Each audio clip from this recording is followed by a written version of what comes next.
2 years, the bodies of black children had been found in the woods, then the rivers of Atlanta, Georgia.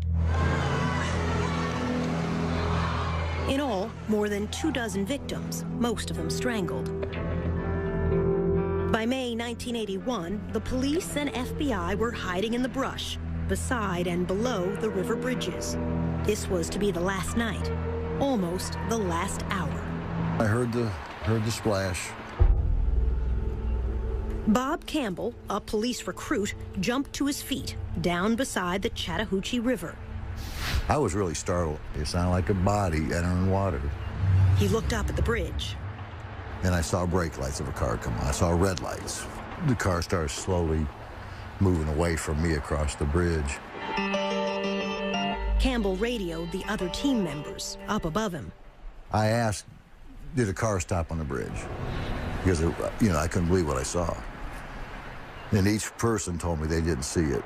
Then a policeman in a chase car, hidden on the other side, came on the radio. He just said, the car is pulling into the parking lot here, turning around in front of me. Started coming back across the bridge, coming back in my direction.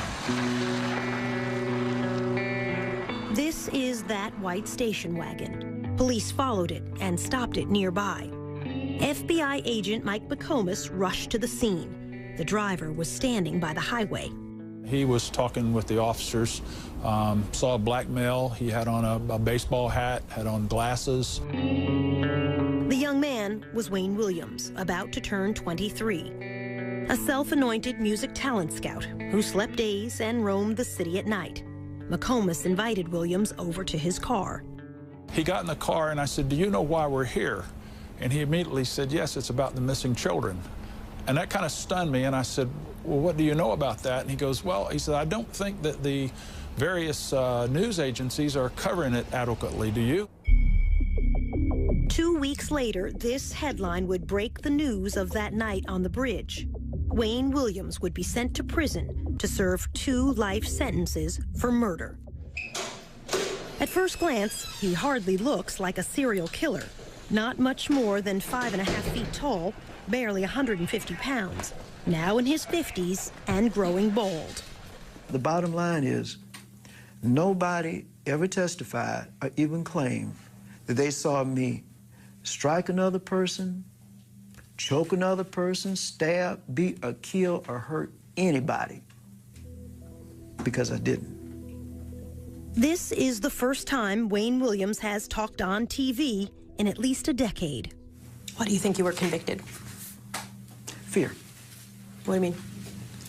Atlanta at the time was in a panic. They wanted any suspect that they could find, and let's just be honest, it had to be a black person, because if it had been a white suspect, Atlanta probably would have gone up in flames. It came very close to that. Do you think you'll ever be free? No, Dot, it's not a matter of if to me, it's a matter of when. Some 30 years after Wayne Williams' trial and conviction, there is still debate and some doubt. This time, you can be the judge and the jury. We'll lay out the evidence on both sides, and you'll hear from Wayne Williams at length. Then we'll invite you to reach your own verdict: guilty, innocent, or a third choice, not proven. The first clue was found on a dead boy's tennis shoes. The victim was Eric Middlebrooks, his body left here in a rainy alley, a foster child who rode his bicycle away one night on an errand and was dead by dawn. Detective Bob Buffington saw something red stuck to Eric's tennis shoe. And I noticed in the flap of the edge of this shoe, this tuft of what to me appeared to be wool. And that was it. We could find no other evidence. Back at homicide, Buffington showed the fibers to his superiors. The lieutenant made a big joke out of it and told the rest of the squad that if I went over to the lieutenant's house and cleaned out the lint trap in his dryer, we could probably clear out all the cases in the city of Atlanta. Still, Buffington sent the fibers to the State Crime Laboratory.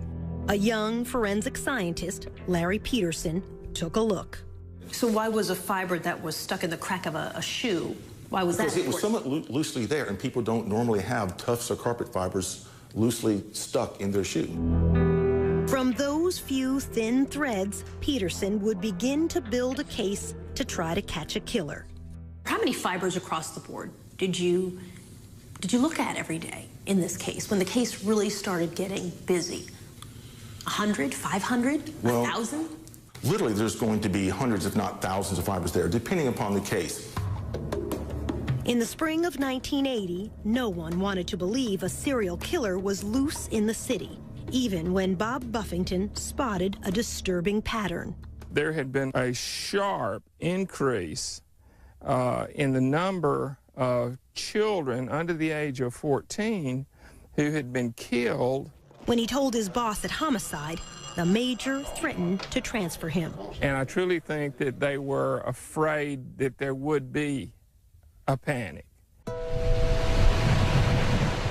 It was this mother, after the loss of her 9-year-old son, who finally forced police to listen, but not until almost a year after her boy died. Camille Bell and her children lived in these project apartments, poor to the eye, but rich in mind and spirit. Yusef Bell was an honors student in the gifted program at school. On a warm October Sunday in 1979, he walked away on an errand to buy snuff for an elderly lady downstairs. He went barefooted in a pair of brown shorts. He got to the store, he bought the snuff, he started back home. Less than half a block from this store, Yusef Bell stepped off this curb and vanished. And nobody saw anybody do anything or anything, but they did see him come back across the street. And that's the last that we saw him. Camille Bell called the police. They came and said they'd write a report. That's all. Days went by. Camille waited with 2 older children and Yusef's 3-year-old sister. And so she is terrified. If he can go to the store and they can steal him, then she doesn't want to leave the house. She doesn't want to do anything. Camille hid her own fear from her children. And you've got to hold them together so you can't act as scared as you are. The body of Yusef Bell was found in an abandoned schoolhouse. His body would not turn up for another month. Yusef Bell had been strangled. All of what could have been, should have been, and probably would have been was taken away. And we'll never know now because somebody decided that it was all right to just kill a little kid because they wanted to. For a long time, the 3-year-old would look for Yusef every time it was a foggy day. And we'd go out into the fog, and she would go as far as she could into the fog. And I'd say, come back here, and she'd say, I got to go find my brother. And she said, the clouds came down, so Yusef can come down. The child, her mother said, had confused the fog with heaven.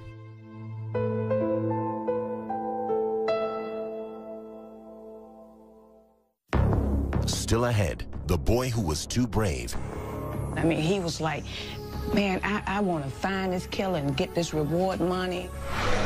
A drive-by threat against the FBI chief's child.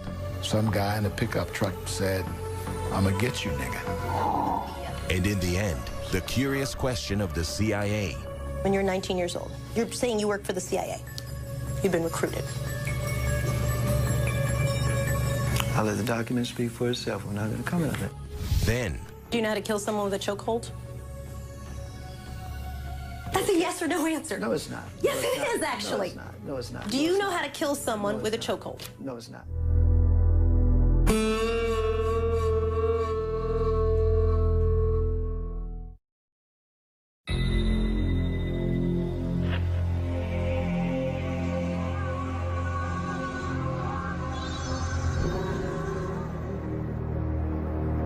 In the spring of 1980, police were still reluctant to listen to Camille Bell. Children were dying on the streets of Atlanta in the daytime. A Among them, Jeffrey Mathis, only 10. Like Yusef Bell, he walked down the street on an errand to this gas station to buy cigarettes for his mother. She never saw him again. What we had here was a predator, and what he was looking for was somebody who was cut off from the herd. And if you don't realize you're in trouble until you're in trouble, then you have no way of getting out. It would be another year before Jeffrey Mathis's body was found in a woods, miles from his home. His mother would join Camille Bell in forming a committee to confront the city's leaders. The reaction of the police was that we were overreacting and that there was no serial killer. Even though, by now, 6 black children were dead. 4 others were missing. Perhaps we were like distraught parents that really needed everyone's sympathy, but nobody needed to do anything. For years, it has been a dirty little secret among the press and the police. Deaths of blacks draw less attention than deaths of whites. Nobody cared. So you could have several killings go on, and if the people were poor, then no one discovered there was a serial killing. If you were black and poor, then really nobody looked, especially if you were black and poor and Southern. Police were slow to recognize these deaths were different. Many of the bodies were left in the woods, far from home, unlike most murder victims who are found where they fall. Unsolved murders of children is very rare. If a 9-year-old got killed, it was because somebody slapped him across the room, he hit his head, and he died. Police did not create a task force until a year after the first murders began. FBI profiler Roy Hazelwood came down to help. 3 detectives drove him around the city and turned into Jeffrey Mathis' neighborhood. As soon as we turned onto that street, everything stopped. The guy cutting the grass stopped. Guys playing dominoes on the porch stopped. I said, "What's going on?" I said, "Everything stopped." They said laughingly, "That's because we have a honky in the car." John Glover, who took over as FBI chief in Atlanta that summer, says that's why he and Hazelwood decided the killer had to be black. The killer is someone who is invisible in the black community. And who is invisible in the black community but another black person? Welcome Harris was one of the first task force detectives. He knew it had to be someone who went unnoticed. We felt like it was somebody who could come in the neighborhood and get these children and not draw attention to themselves. The question of which race struck a raw nerve. It had been only a dozen years since the murder of Dr. Martin Luther King. On the surface, Atlanta was a well-integrated city. Beneath the surface, it remained separate and unequal. My prayer and the prayer of everybody in there was we wanted the person to be black. And the reason why you wanted to be black, I knew what it would do to this town if it had been a white person or somebody else of another race. In the black community in the early 80s, a black serial killer was unheard of. All the classic serial killers were white, never black. Doesn't mean it didn't have one there. Today, black serial killers are not rare. In 2009, here in Cleveland, as well as in Milwaukee and Los Angeles, each time the accused serial killer turned out to be African American. Dr. Eric Hickey is a psychologist who keeps track of serial killers. Overall, in my study, 1 out of every 5 serial killers is African American. In the past, since 1995, over 40% are African American. We're finally saying, you know what, blacks do this too. There were whites who fed the fear in Atlanta. As FBI chief, John Glover had moved into this upper-class white neighborhood. His 12-year-old son was playing outside one afternoon. Some guy in a pickup truck, he was out in the yard, in our side yard, we were on a corner, we lived in, had a corner lot, you know, said, "I'm gonna get you, nigga," as he was driving by. Kasim Reed, seen in these childhood photos, was only 10 when the first two bodies were found in the woods close to his home in the summer of 1979. My life did change. How so? Not out as late as you used to be, not able to ride your bike unaccompanied. In 2010, Reed would become the mayor of Atlanta. But back then, as the youngest boy in his family, his teenage brothers were his protectors. And I didn't move without my brothers for about a year. The bulk of the victims were boys like you. You're right. Your age. You're right. Black boys. Yes. Did you personally feel afraid? I can't honestly say that I really felt afraid, except for at moments. You would have a van slow down, and everybody was very mindful of vans at the time. People were suspicious of everybody, and they were afraid.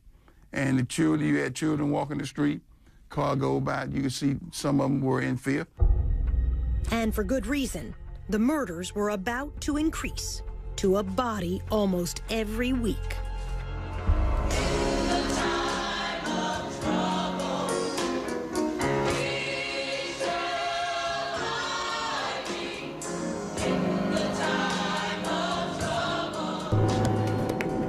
Coming up, a creature of the night. Being an ex-news reporter and all, you know, nighttime is me. That's the time I'm out most of the time. And a mystery within a mystery. He walked into the back of the studio and he had horrible scratches on his arms. And he said he had fallen into a bush.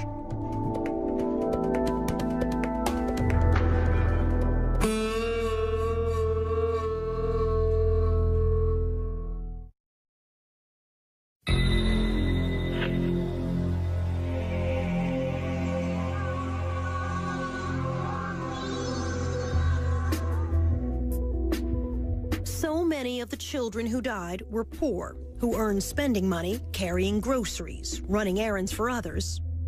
Or, like Luby Jeter, peddling car deodorizers outside this supermarket on New Year's weekend, 1981.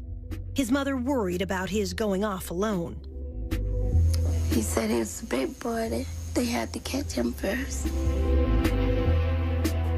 Luby was a good student, a sophomore in high school. A witness at the shopping center that day saw Luby with a man and helped a police artist draw this sketch, a man with a baseball cap, perhaps a scar on his cheek. Luby never came home. I believe he'd been kidnapped. Police searched the woods around Atlanta. They did not find Luby. Instead, police found two other bodies. Young boys who had disappeared 10 miles and a month apart, yet both left here at the same dumping ground. The number of known dead, now 15. The unsolved murders of so many children had become front-page news around the nation and the world. This is the reward. The city announced a $100,000 reward, soon to grow to $500,000. The task force was swamped with sketches of suspects, none of them alike, many suggested by psychics. At the state crime lab, Larry Peterson was sifting through thousands of fibers: nylon, rayon, acrylic, acetate. Is it like looking multiple or smaller? It's like looking for multiple needles in multiple haystacks. Then, in January 1981, a breakthrough. Peterson realized they were seeing one green carpet fiber with a unique shape. This is a cross-section of that fiber, magnified many times. This particular fiber had two very, very large lobes and one short lobe. The lobes are the three ends of the boomerang shape. The shape was the most distinctive feature of the fiber. He showed me a slide taken from another carpet. This is a single tuft from the carpet, cut in cross-section. Yeah, I can't tell that's green. That's enough. Even putting the tiny fibers under the microscope didn't help me. How can you tell what color this is? Because in this green carpet, because of that light green, it looks very whitish. The color is seen microscopically is not going to be identical to what the overall carpet would be. Instead, an even more sophisticated microscope So let me just open this up. can separate colors to identify a specific fiber. We took another look. Oh, now you're talking. Now, Peterson knew what to look for. When I was looking at the fiber at first, I had no idea who had made it. I just knew it was very distinctive, and I would recognize it instantly. But he didn't know where to find it. Wayne Williams was not yet on anyone's radar. He had freelanced as a TV cameraman who shot fires and overnight news. He told us, You know, I know the streets a bit loud. I've been around a while. Being an ex-news reporter and all, you know, nighttime is me. That's the time I'm out most of the time. now almost 23, a wannabe music producer, he was trying to form a singing group modeled after the Jackson 5. In fact, the afternoon Lubie Jeter disappeared, Williams says this receipt shows he had an alibi, auditioning young singers from 4:30 to 8:30 that evening. The studio was a small demo studio. Kathy Andrews was co-owner of that studio. To my best recollection, he auditioned young kids for a group that never existed. They were roughly as young as 8 and as old, for the kids, they were as old as 11 or 12. Now living in another state, Kathy Andrews did not want her face shown because of what she saw on another day at her studio. At one point in time when Wayne came for one of the sessions, he walked into the back of the studio and he had horrible scratches on his arms. Deep and painful, crisscrossing both arms. It was more this way and that way and that way and that way and that way and that way. And they were angry looking. And when I looked at him, the first words out of my mouth was, "Oh, Wayne, what happened? That looks awful." And he said he had fallen into a bush.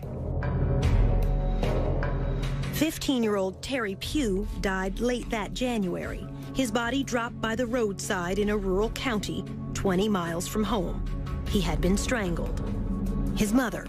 Whoever killed him, he had a tussle with him because he had scratches all over. It gives me chills down my spine still. To this day, Kathy Andrews does not believe Wayne's explanation. He did not fall in a bush. It was, after you realized it, it was fairly obvious. I mean, and I don't know what else could have caused that kind of wound on his arm. The intervals between murders were shrinking. 19 days from Lubie Jeter's disappearance until Terry Pugh's death. Then 15 days until the next victim. Soon 13, then 11. And before long, a body a week. FBI profiler Roy Hazelwood says this is not unusual for serial killers. They come to believe that they, in fact, are almost immune to mistakes, if you will, and they can take greater risks because it's more exciting, and because they're so superior, they don't have to worry about the inferior police catching them. After a month, Lubie Jeter's body would be found in the woods. The boy left naked except for scraps of underwear. The medical examiner would testify Jeter apparently had been killed by, quote, a chokehold around the neck, a forearm across the neck. It's a question we'll have reason to ask Wayne Williams by the end of all of this. It's actually a very simple question. Can you kill someone with a chokehold? And when you were 19 years old... You probably could under the right circumstances. I know for a fact I could not. When we return, the boy who wanted to catch a killer. The body was indeed another victim of Atlanta's child killer or killers. I just know right away it was his body. Oh, my God, Mom. And later, a failed lie detector test. It surprised him that he didn't beat that polygraph test. He was convinced he could beat a polygraph test.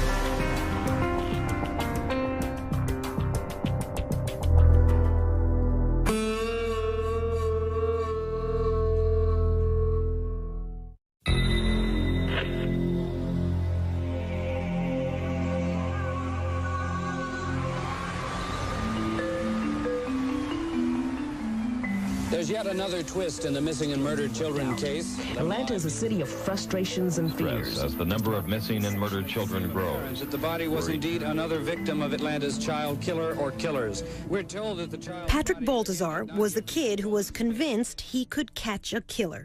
He was like, man, I want to find this killer and get this reward money, and I'm going to buy my mom a house, and I'm going to do this, and I'm going to find this killer. His stepmother, Sheila Baltazar, was worried. For a 10, 11-year-old child to be talking like that was just like, wow, you know, where's his mind at? Patrick was a latchkey child, living unsupervised with an older brother in a project apartment near downtown. He was very streetwise. He stayed out late at night, often at the Omni Center, now the headquarters of CNN, but back then a hotel complex with an indoor skating rink and a game room for kids. And that's where he spent a lot of his time at the games arcade. Wayne Williams was known to frequent the Omni, passing out these flyers as a talent scout to offer auditions to boys from age 11 on up. 15 kids are dead. 2 others are officially missing and listed as part... By early February 1981, more than a dozen young African-American boys had been found dead, many dumped in the woods around Atlanta. I was very fearful. My God. Sheila Baltazar pleaded to send Patrick back home to the rest of his family in rural Louisiana. If I had somewhere to send my son, I would have sent my son.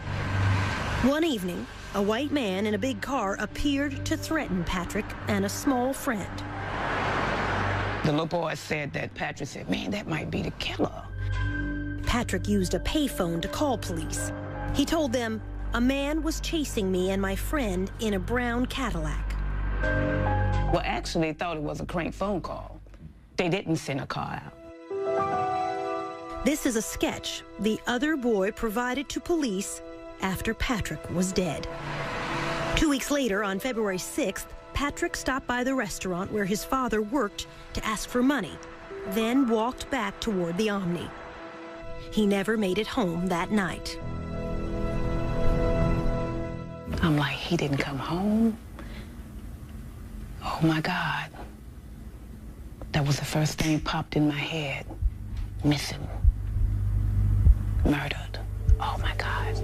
The Atlanta Missing Persons Bureau continued their hunt for this missing child. 11-year-old... One day seemed like it was a week.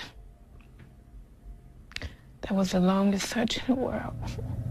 It was almost 2 p.m. when maintenance man Ishmael Strickland found the lifeless figure of a young black boy lying in some bushes. On the 7th day, a maintenance man spotted a body tossed down into the woods behind a parking lot at a suburban office complex.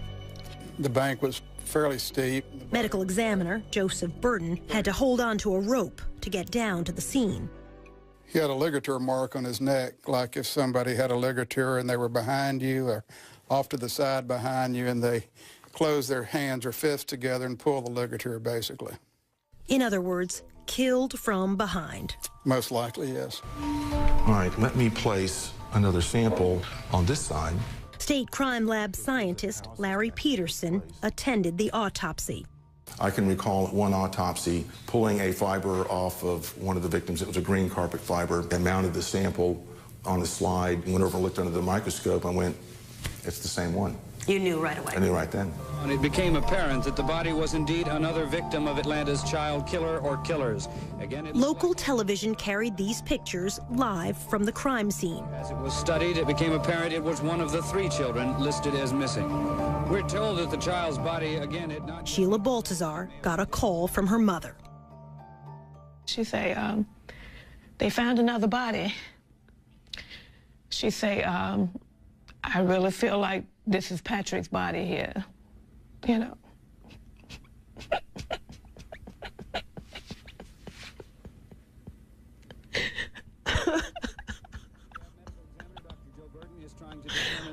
Oh my God. But if he is one of the 3 missing children, the chances are strong that he was 11-year-old Patrick Baltazar, who disappeared 1 week... Mrs. Baltazar and her husband went to the funeral home to identify their child.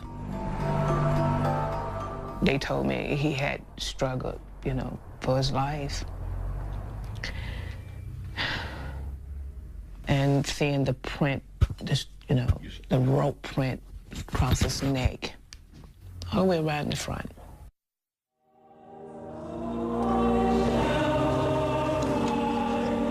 At Patrick Baltazar's funeral, she would insist on an open casket. I just wanted the world to see that this child could have been anybody's child. Patrick's fifth-grade classmates wrote a poem, read at his funeral. This from local TV coverage that day. Patrick Balthazar, our schoolmate, you came to school, though sometimes late, but you were never mean to anyone. You tried to help people and thought it was fun. Then one night, one terrible night, you didn't come home, not even at daylight. Something's happened to that boy, the people said. Patrick is missing. Is Patrick dead? We cried some, and we bowed our heads, and hoped for your safety, and prayers were said.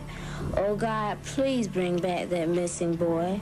When he returns, we will shout for joy. The police and the news people came and went. In all our hearts was no content. No one could rest until we knew whatever had happened to you. Then one day your body was found out in the woods on the cold, cold ground. Someone killed you and dumped you there. It was a mad, cruel person who did not care. There was not a word about how you died. It is no wonder that we all cried. Patrick, we miss you and wish you knew how much your schoolmates grieve for you.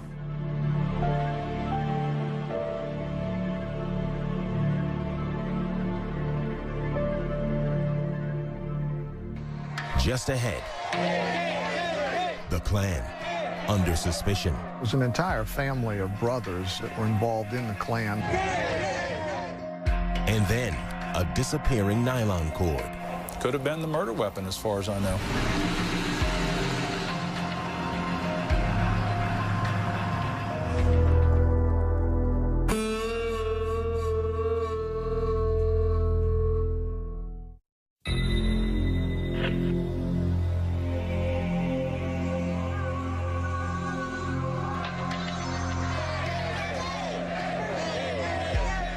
In February 1981, a troublesome tip reached the police.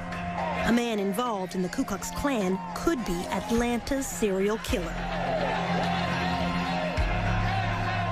Atlanta was about to explode, and here was information potentially that the Klan could have been doing this. Bob Ingram with the GBI, Georgia's Bureau of Investigation, got the case. It was an entire family of brothers that were involved in the Klan that were the focus of this particular intelligence information. An informant said one brother had threatened Luby Jeter, the child found dead only weeks before. The Klan associate lived here on a dead-end street in the railroad town of Mountain View, on the outskirts of Atlanta. We're tapping telephones.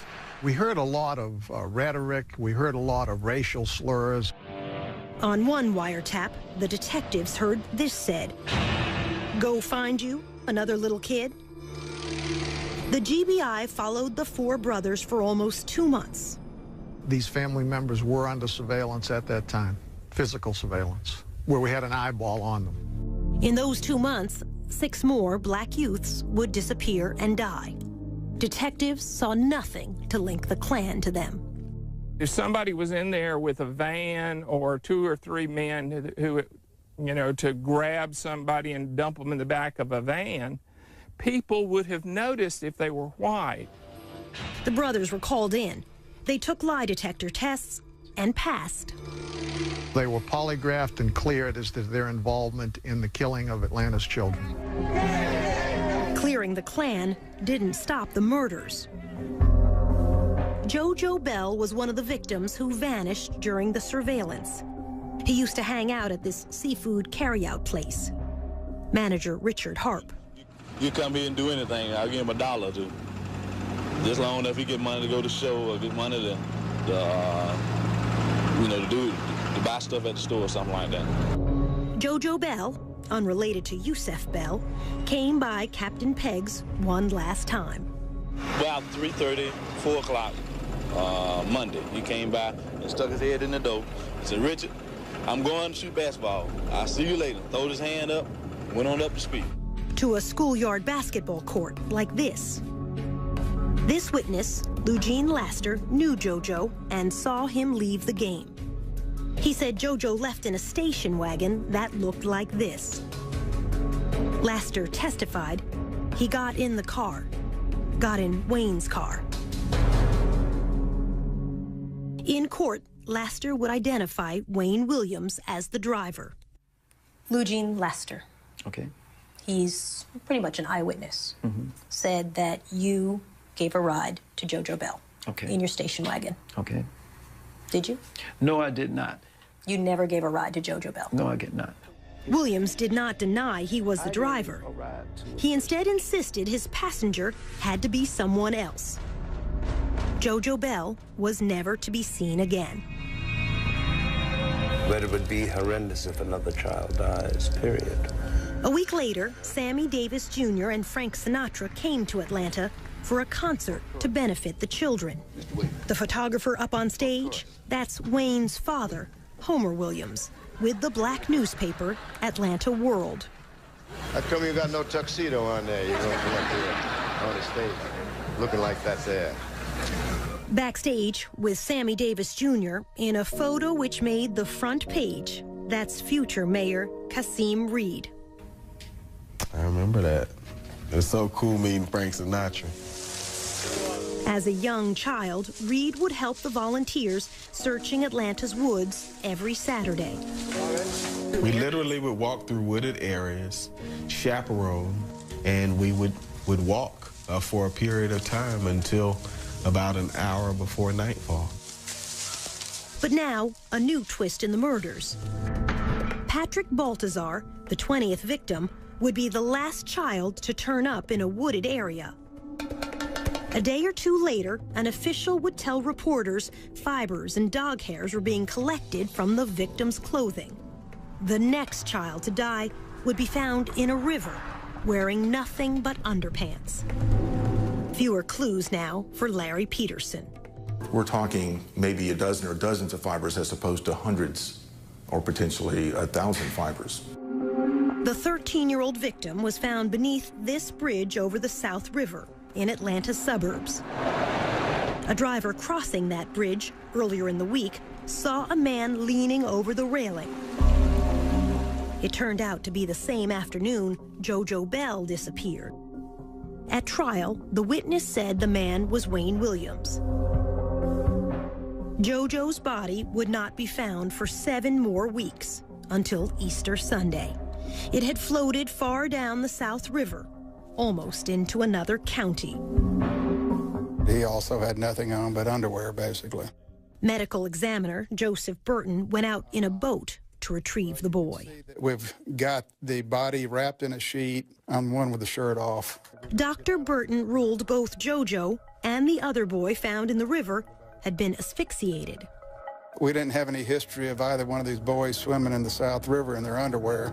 Other bodies were now washing up in the Chattahoochee River to the west and the north of Atlanta. 5 victims in that river in the next 6 weeks. I said, you know, if I was doing that, I'd be throwing them off the bridge. FBI agent Mike McComas grew up along a river in Tennessee. He knew if something were to float on downstream, it had to be dropped in the middle of a river. McComas suggested the bridge stakeouts. We looked at remote places, dark places. We believed it would be at nighttime as opposed to daytime. The FBI and police began night watches at 14 bridges over the Chattahoochee and South Rivers. The stakeouts were to last 4 weeks. Nothing until the very end.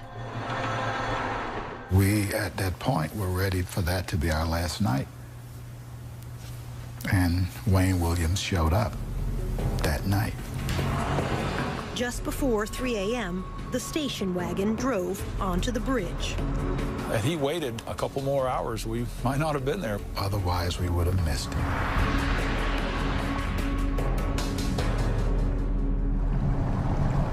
Next, the night on the bridge.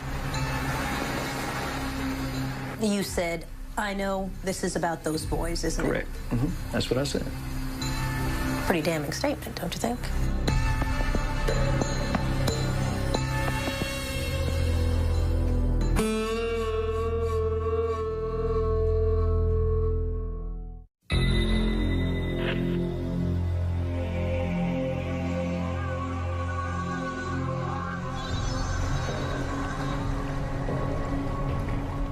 That night on the bridge, Wayne Williams says police made him the scapegoat because he was black.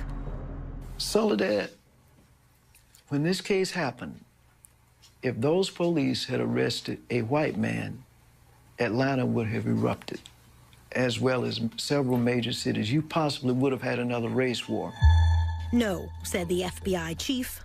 On the Atlanta Police Department side, they were looking for a white guy.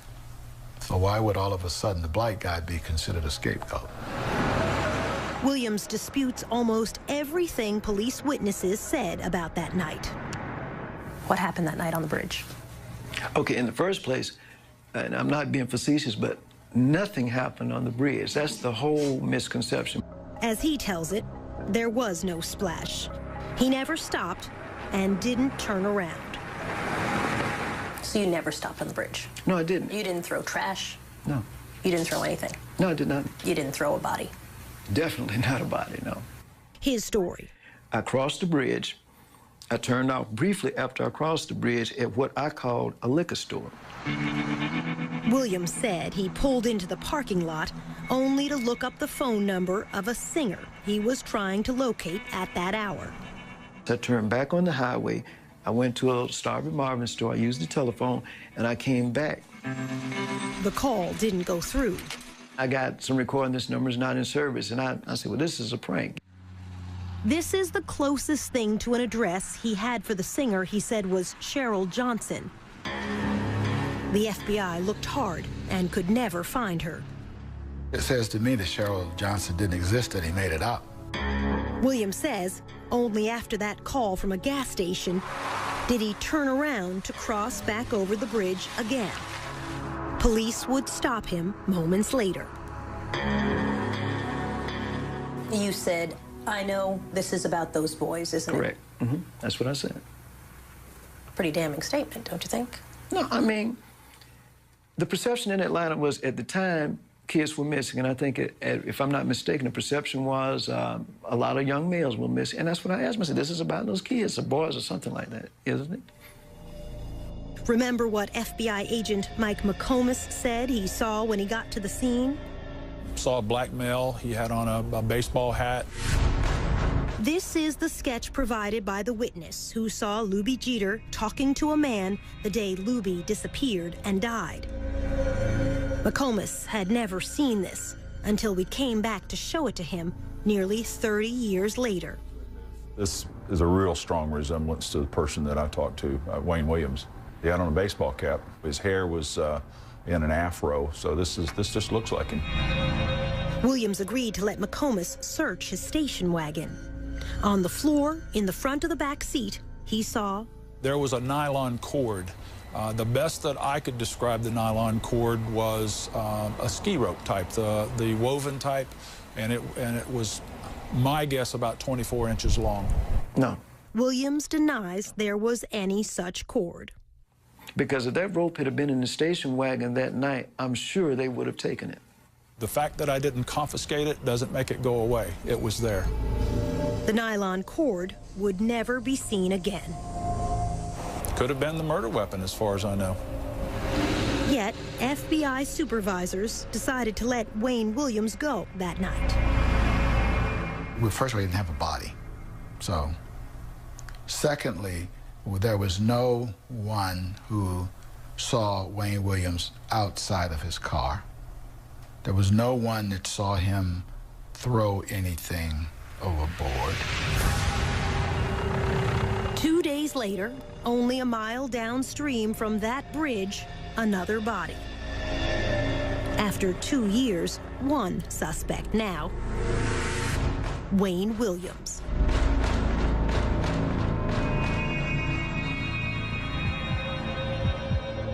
When we come back, the lie detector test.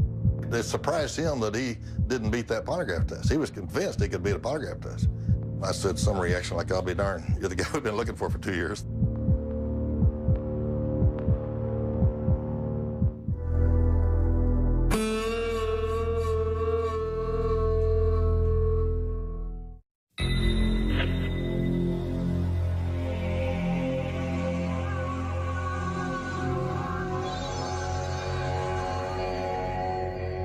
The second day after Wayne Williams was seen on the Chattahoochee River Bridge, the body of Nathaniel Cater washed up downstream. He was a down-on-his-luck drunk, 28 years old, but small, weighing under 150 pounds. Again, the medical examiner said Cater could have been killed, quote, with a chokehold, trapping the neck in the crook of the arm. His would be the last body found in the Atlanta murders, the 27th male victim. At Cater's funeral, Wayne Williams' father, Homer, took this photo for the Atlanta World newspaper. On June 3rd, the FBI brought Wayne in for a long night of questioning. Wayne agreed to a lie detector test. He was as composed and calm as you can get. You got 26 bodies out there in the woods and rivers, and he's just sitting there in total control. Richard Ratcliffe was the FBI polygraph examiner. I said, I don't care what you were doing on the bridge. I don't care what you threw in the river. If it wasn't a little boy's body, you do fine this test. He told Williams in advance what he would ask him. Did you kill Nathaniel Cater, or did you kill him that night that you were on the bridge, and did you throw Nathaniel Cater into the Chattahoochee River? And when I ran that test, it's like, wow, this is it. Wayne Williams flunked all 3 questions. I said, well, this test would reflect that you did kill Nathaniel Cater, and you threw his body, that was his body you threw off the bridge that night. The polygraph measures sweating, the heartbeat, blood pressure, all rise with tension. You breathe a little faster. You have a hard time getting your breath. You sweat a little more. He did all this. Wayne Williams took the test 3 times. He failed each time. I said some reaction like, I'll be darned. You're the guy we've been looking for 2 years. It surprised him that he didn't beat that polygraph test. He was convinced he could beat a polygraph test. He sat there and studied it, and he said, what's this question right here? And I said, that's pretty good. That's, did you cause the death of Nathaniel Cater? And then he said, what's this question? I said, well, did you throw his body into the Chattahoochee River that night?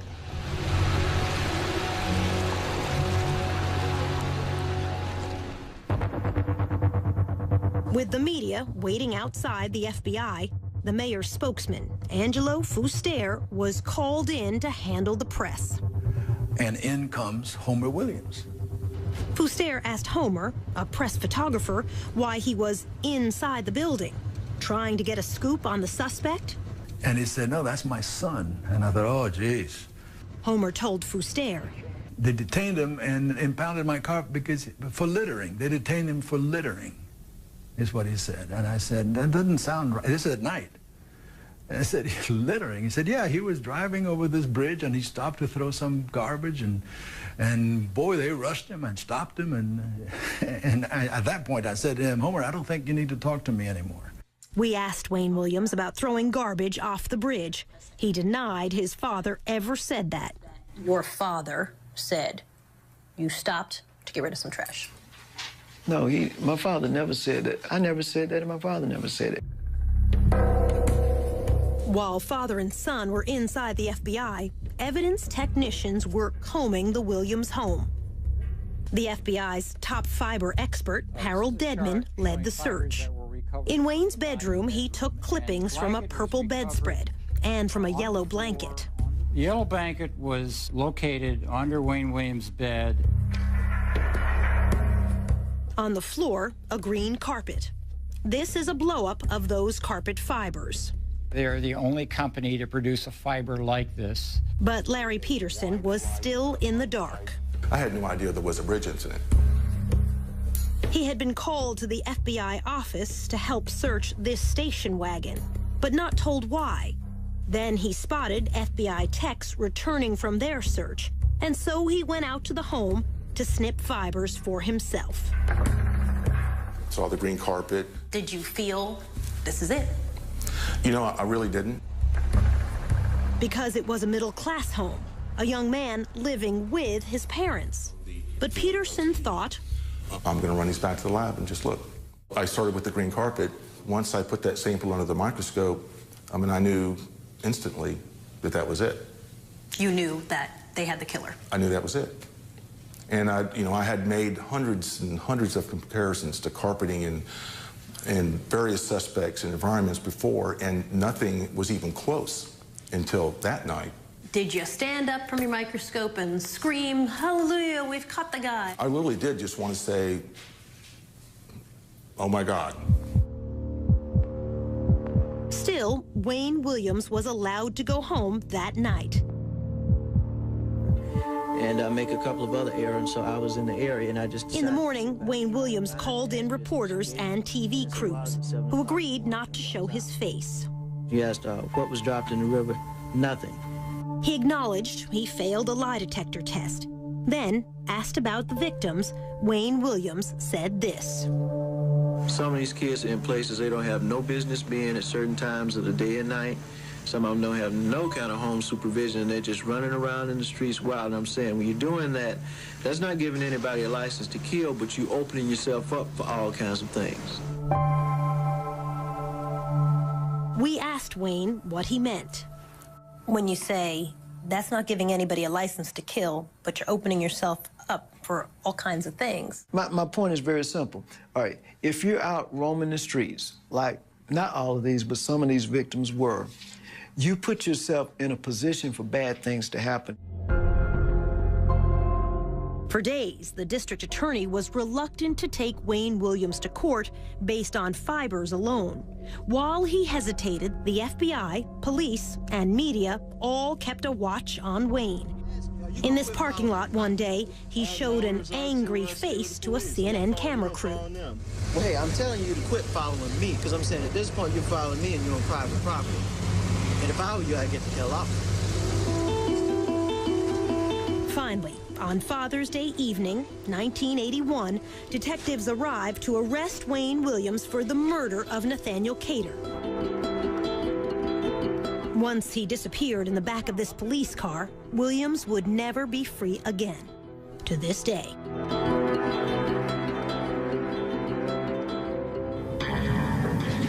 Ahead, the trial and a blow-up on the witness stand. I was probably my own worst enemy. I could see almost the shock in the jurors' faces. When he said, "You want the real Wayne Williams, you've got him," I think the jury understood that.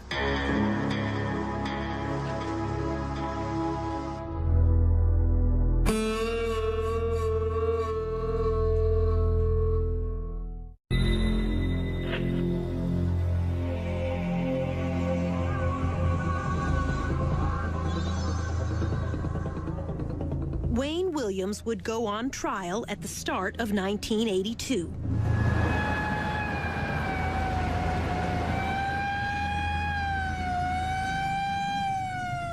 Testimony would last almost 2 months. It would be a trial like no other before. A case built on fibers. No fingerprints, no murder weapon, no apparent motive. Now remember, you're one of the jurors. 3 choices: guilty, innocent, or simply not proven. This time, the verdict's yours. Mary Welcome was Wayne Williams' defense attorney. Good morning. Good morning. How are you? This was her first murder trial. What was he like when you met him? A most unlikely killer. Yeah? Why? Because he just didn't appear to be the kind of person that could strangle anyone or have the strength to. To her, Wayne Williams seemed gentle, childlike. One day I left him in jail. I said, Wayne, is there anything I can bring? Would you like anything? He said, would you bring me some bubble gum? Williams was charged with and tried for only 2 murders, Nathaniel Cater and Jimmy Payne, both adults found in the same area of the Chattahoochee River. Cater's body was nude, but his hair was caked with mud. Digging through that silt, I was able to recover dog hair and fibers that were close to his scalp. The dog hair was consistent with Sheba, the Wayne Williams family dog. In Cater's hair was one of those unusual green carpet fibers. Under a microscope, Peterson could see the boomerang shape, just like those in the Williams family carpet. This is an actual piece of that carpet, which the FBI's Harold Dedman said was quite rare. It's got an unusual carpet fiber. It was manufactured for a limited amount of time. It was a 10-year-old carpet. On Jimmy Payne, the other victim, Dedman found yellow rayon fibers stuck to his cotton shorts, fibers consistent with the blanket under Wayne's bed. I personally took the cutting from the yellow blanket that was under the bed. This evidence slide contains the yellow blanket fibers that Dedman clipped that night, magnified by our own video camera. But when Larry Peterson had returned that June for a second search a couple weeks later, There was no yellow blanket to be found that I could find. There are a lot of things in your case that disappeared. Mm-hmm. You had a lot of disappearances. Mm-hmm. Yellow blanket Yes. disappeared. In the first place, there was never a yellow blanket. There were fibers of a yellow blanket. There were fibers alleged to have come from a yellow blanket. Nobody's been able to produce a yellow blanket because, quite simply, and I'm just being very blunt with you, there was no yellow blanket. Or maybe you got rid of it in between the first time they searched and when they come back. It seems like to me, if I were a police officer, I would have confiscated the blanket too. It doesn't make sense. the prosecution was allowed to bring in 10 other deaths. Among them, Patrick Baltazar, Eric Middlebrooks, JoJo Bell, to try to show a pattern. This is a chart showing fibers that were recovered from the body of Patrick Baltazar. Fibers consistent with that blanket, with Wayne Williams' bedspread, the green carpet, hair from Wayne's dog, plus a leather jacket. The jacket was, as I recall, was hanging in his closet.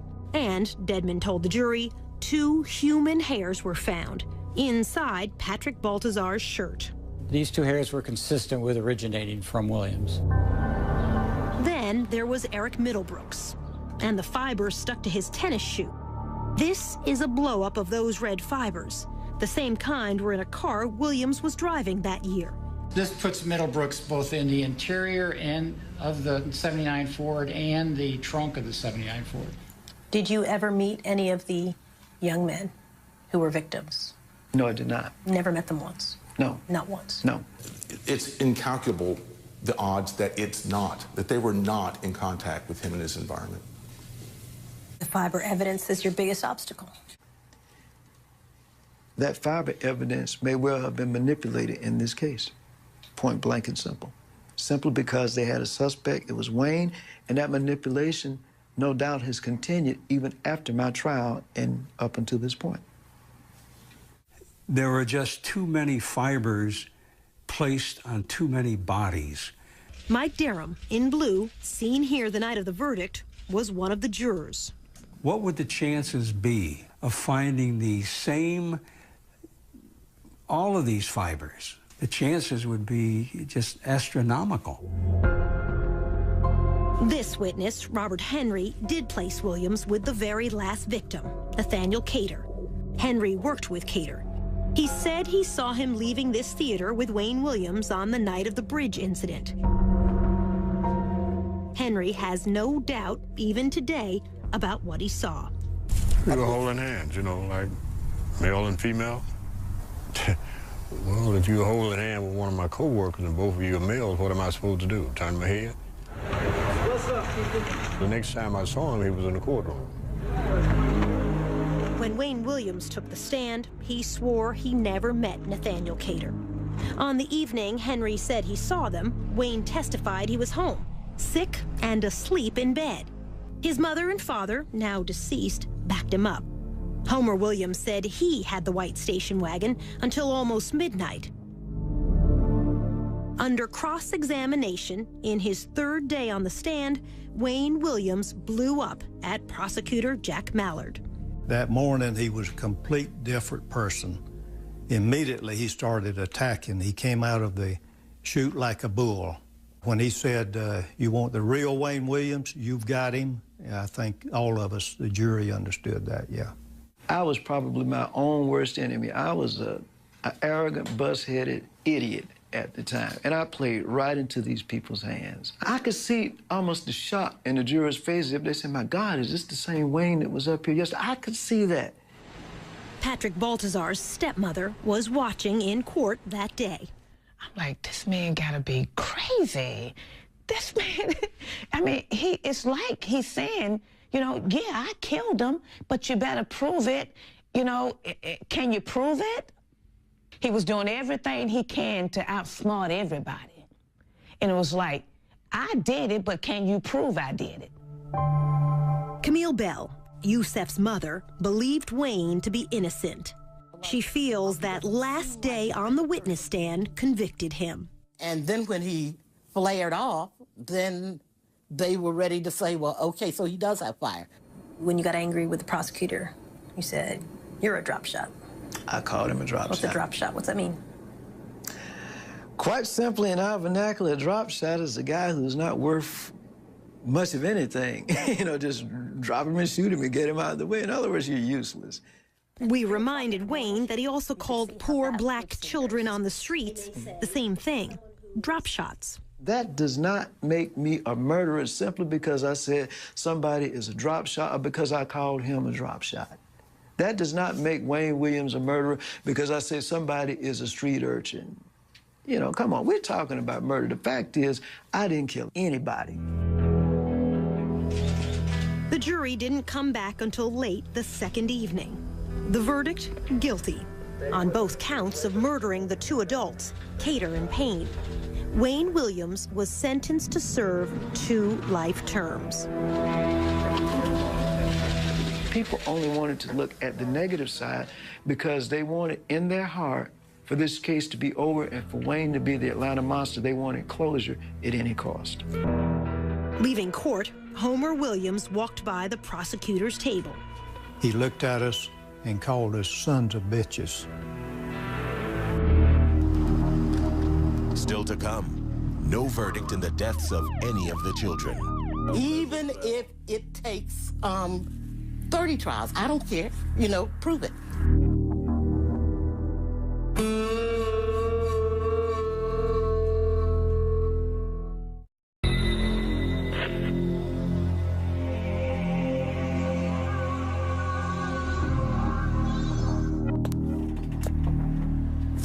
Defense attorney Mary Welcome did not expect the guilty verdict.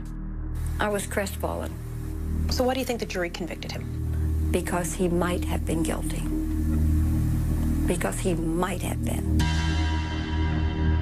During the trial, medical examiner Robert Stivers told the jury there had been very few strangulations of black males in the years before these murders began, and none at all with bodies left in rivers or by the roadside since that night Wayne Williams was stopped leaving this bridge.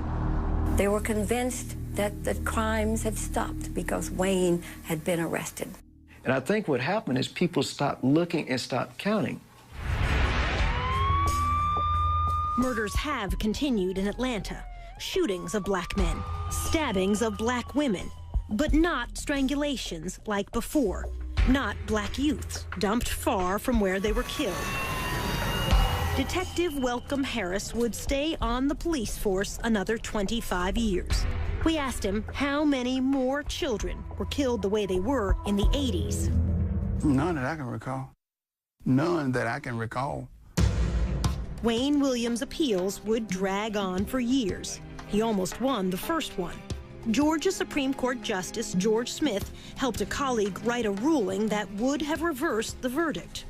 He would have found that the evidence didn't support a conviction. That's what he did find originally. but the 5 other justices resisted. When we met, they pitched a royal fit. They were not going to overturn the conviction. The 5 of them would. In the end, all the justices, except Smith, agreed to uphold the conviction. Wayne Williams said the court was bullied into making its U-turn. I think the pressure came from as high as the White House, and we'll leave it at that.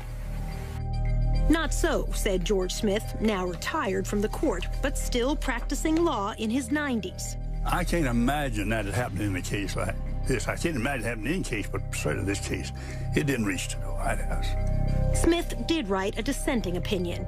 He said the fiber evidence fell short of scientific certainty, and the prosecution should not have been allowed to use the so-called pattern evidence on 10 other murders. I said the only similarity in the crimes in this case is the fact that all of them were dead. Smith was denounced on the floor of the Georgia legislature. I was an N lover. You know what the N stands for. Mary Welcome agreed when Justice Smith wrote the defense attorneys were ineffective. We were rendered ineffective. We were rendered incompetent because of the lack of funds, lack of time, and the lack of resources. Absolutely. Things did go wrong in the trial that should not have. An ambulance driver suggested an explosive motive for Wayne Williams. This from CNN's report at the time. Bobby Tolan said Williams asked him once, had he ever considered how many blacks could be eliminated by killing one nigger child? But unknown to either side, Tolan was not his real name. In fact, he had a criminal record. He testified under a false name, had an extensive arrest record under his real name.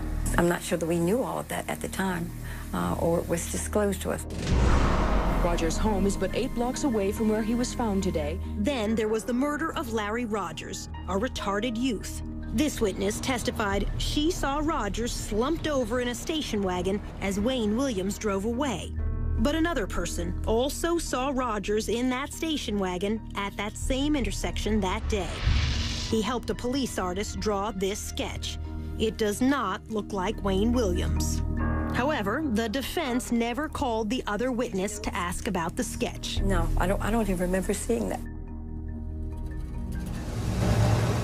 Supporters of Wayne Williams say there was one murder which shows the fiber evidence could be faulty. The death of 12-year-old Clifford Jones, left by a dumpster in an alley on a summer night in 1980. Some of those unusual green carpet fibers were on his body. Yet another boy said he saw a coin laundry operator kill Clifford Jones. Detective Welcome Harris said the boy was not believable. He exaggerated stuff. In other words, he was open to suggestions. And if you said that Mickey Mouse was up there, and if he sensed that you wanted him to say that, he said, yeah. Wayne supporters point out the laundry manager failed 2 police lie detector tests, but few are aware of a third test given by the FBI examiner, Richard Ratcliffe. The result? In layman's terms, he passed. He wasn't involved in killing Jones. Only days after Wayne Williams was convicted of killing 2 adults, Atlanta's police commissioner closed the books on 21 other murder victims, declaring they, too, were killed by Williams. Most were children, among them Clifford Jones and Yusef Bell. But without trials, the mothers were left without a verdict, one way or the other, in the deaths of all of the children. Camille Bell. Even if it takes 30 trials, I don't care. Prove it. The prosecutor's answer, it would serve no purpose. You can only serve 1 life sentence.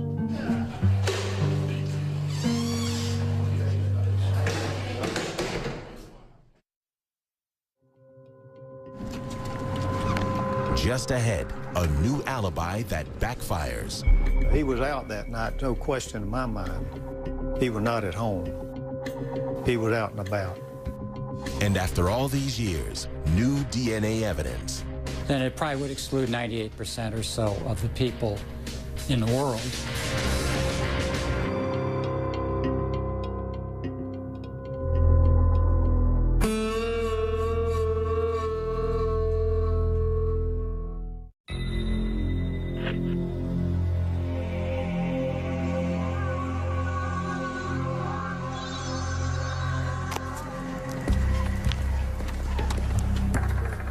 4 years after the trial, Robert Henry would change his story about seeing the last victim, Nathaniel Cater, holding hands with Wayne Williams.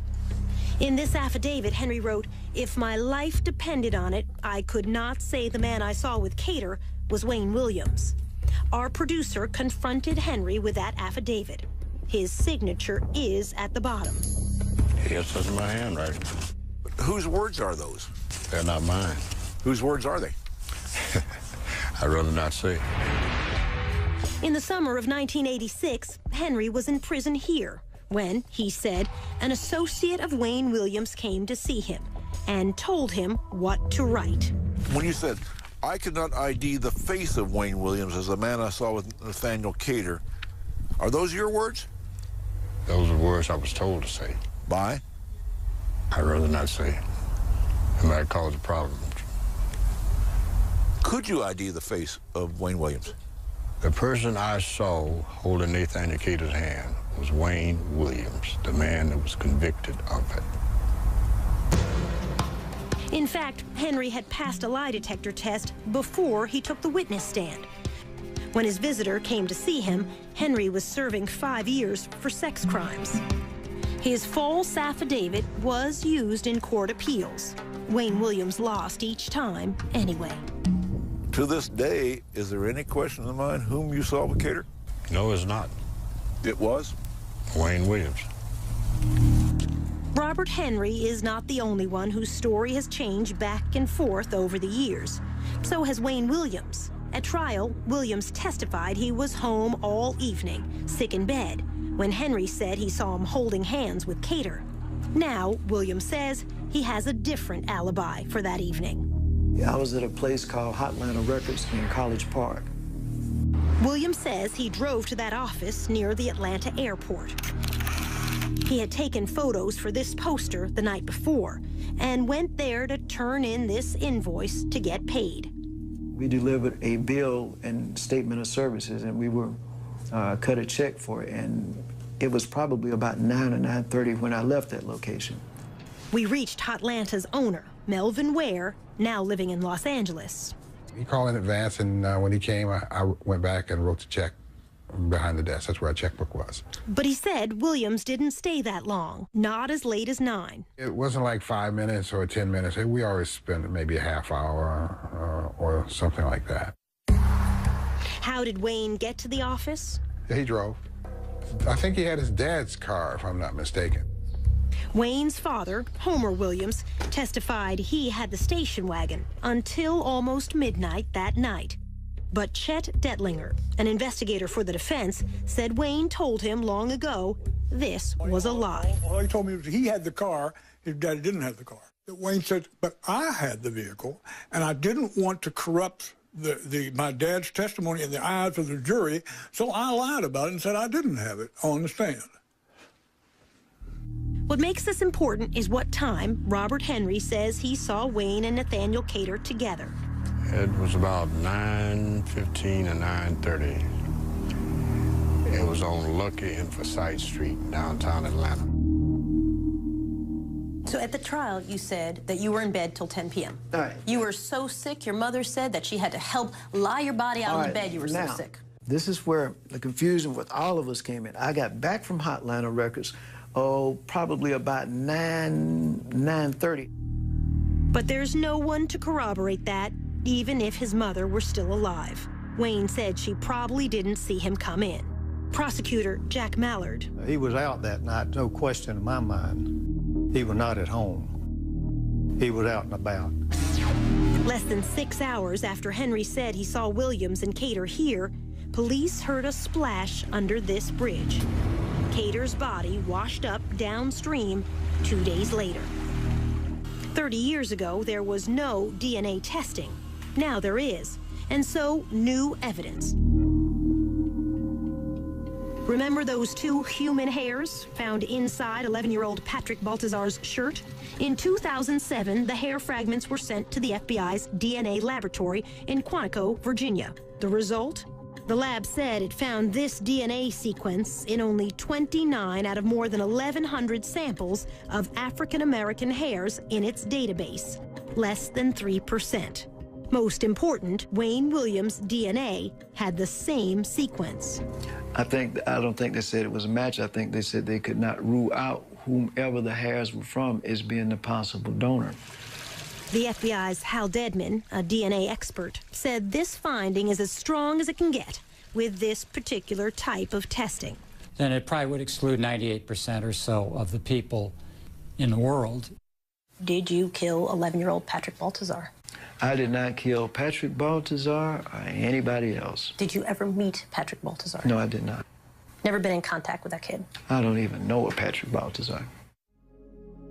We offered to show the DNA findings to the stepmother, Sheila Baltazar. I can't read it. Please don't make me read it.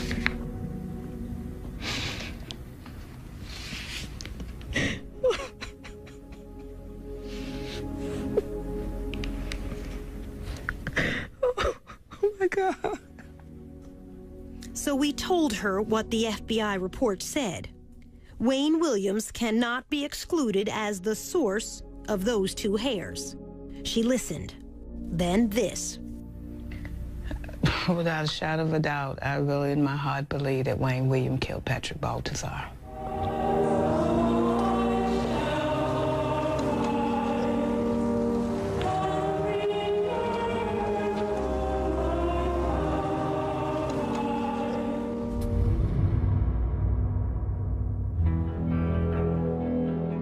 Next, trained to kill. Were you trained in unarmed combat techniques? Could you grab somebody bigger than yourself, put them in a chokehold? I'm sure there are other things in unarmed combat besides putting somebody in a chokehold.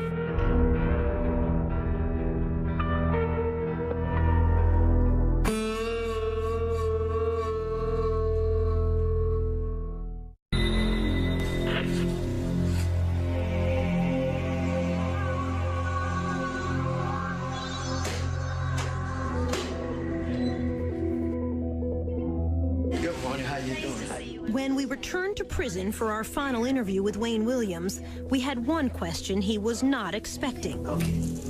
What Wayne had written about being recruited for espionage training as a teenager. At a secret government camp hidden in the woods near this North Georgia lake, where he was given what could amount to a license to kill. It's called Finding Myself. What's Finding Myself? It reads like an autobiography. Go ahead, I'm still trying to see. It's a account of your CIA training. We're not going to get into that. Why not? We're not going to get into that. I got a copy of it. Yeah, but we're not going to get into that. Why not? We're just simply not going to get into that. By his account, Wayne was fresh out of high school, just 18 years old, when he was approached by an associate of an old World War II spy living in the Atlanta area and was initiated into a secret world. You're not going to answer a single question on this? No, ma'am. Is it fake? No. Is it fictional writing? No. Did you work for the CIA? We're not going to get into that. In these pages, he said he spent his summer weekends in those woods, learning how to handle plastic explosives, hand grenades, and something even more chilling. So, I'll do the talking part, and you can answer what part of it you want. You write how you fired rifles, submachine guns, handled assault weapons, grenade launchers, C4, learned unarmed combat techniques through this training group over weekends. Is it true or is it false? We're not going to comment on that. When you're 19 years old. You're saying you work for the CIA. You've been recruited. I'll let the document speak for itself. We're not going to comment on that. Did you work for the CIA? I cannot comment on that. Copyright 1992 by Wayne Williams. Is this an autobiography? I cannot comment on that.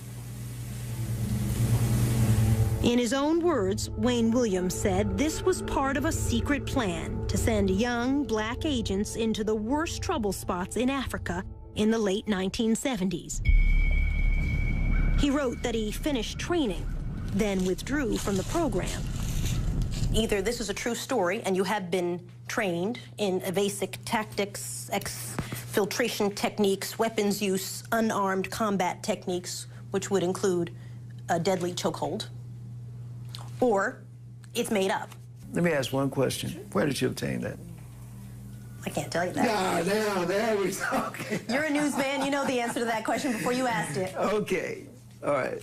I will say Is it true? I mean, it's got your name on it. I will say this. Were you trained in unarmed combat techniques? Could you grab somebody bigger than yourself, put them in a chokehold? Because that's what that is. I'm sure there are other things in unarmed combat besides putting somebody in a chokehold. But when I talk to the military experts and I say to them, what exactly does that mean? That's one of the things on their list. Top 2 things, by the way. I wouldn't doubt that. So, are you trained in that or not? Let me say this. I'm asking such straightforward questions. I understand that. I understand that. But again, I ask you to understand my position on this. Let's say that were true, that were the case, or let's just say that I had some experiences that I do not want to comment on today for reasons that the document says, okay? The fact is, what does that have to do with the situation today? Everything. You tell me. It has everything to do with it. Listen. A big part of the conversation when I talked to your lawyers was, could Wayne Williams grab somebody? Did he have the strength? Look how, he's not a big guy. Could he grab someone in a unarmed combat technique and kill them? And your attorneys would say to me, you met him, he's not a big guy. So if you're telling me that, yes, in fact, I was trained by the CIA, which is basically what this document says in a nutshell, on the weekends when I was a teenager, and I am trained in the chokehold technique. That's one thing. If you're telling me that, no, that never happened, but you're writing a long fantasy about being trained for the CIA in weaponry and the chokehold technique, that takes it a whole other direction. Remember, doctors said at least 2 of the victims, and perhaps more, were probably killed by chokeholds. Do you know how to kill someone with a chokehold? That's a straightforward question, isn't it? Because I can answer that. My answer would be no, sir, I do not know. Do you know how to answer? What's your answer to that? Let me say something about that. That's a yes or no answer. No, it's not. Yes, it is, actually. No, it's not. Not until the very end of our prison interview did we come close to a real answer. It's actually a very simple question. Can you kill someone with a chokehold? And when you were 19 years old... You probably could under the right circumstances. I know for a fact I could not. I know you're being facetious, but I know for a fact I could not. You don't know. But were you trained as a teenager to do that? Because that's what you're writing in this. And I get CIA, you don't want to talk about it. It's all off the record. Let me state this for the record. Okay. I think in the paper that you have, and I will say this, that it says that there was contact with a certain program. And I will say it was the Junior Officer Training Program, which was run by a certain agency, and you're correct, CIA. But I never said that I worked for them. I simply said now who's splitting hairs? That I had some contact with some person, and that's all I'm going to say. Were you trained that's all I'm in gonna these say. techniques? That's all I'm going to say. He did acknowledge it was CIA training, but said no more. So, is this true, or only a fantasy in his mind? The mind of a man the courts have found to be a killer. We'll leave that question with you. The verdict is now yours to decide in your own mind. Again, the choices: guilty, innocent, or a third choice not proven either way. In a few moments, we'll show you the verdict that our audiences reached when this documentary was first broadcast. But before then, a look at some of the answers from those who lived through the terror 30 years ago. The prosecutor. Obviously guilty. The defense attorney. Not proven, one way or the other. The FBI agent in charge. Guilty of 2 double homicide. Sheila Baltazar. He could have killed all of them. The Supreme Court Justice. Not proven. The witness. Guilty. Camille Bell. Innocent but stupid. That first task force detective. No maybes, ifs, guilty. The right man for those homicides is in jail. The original audience verdict, guilty, 69%.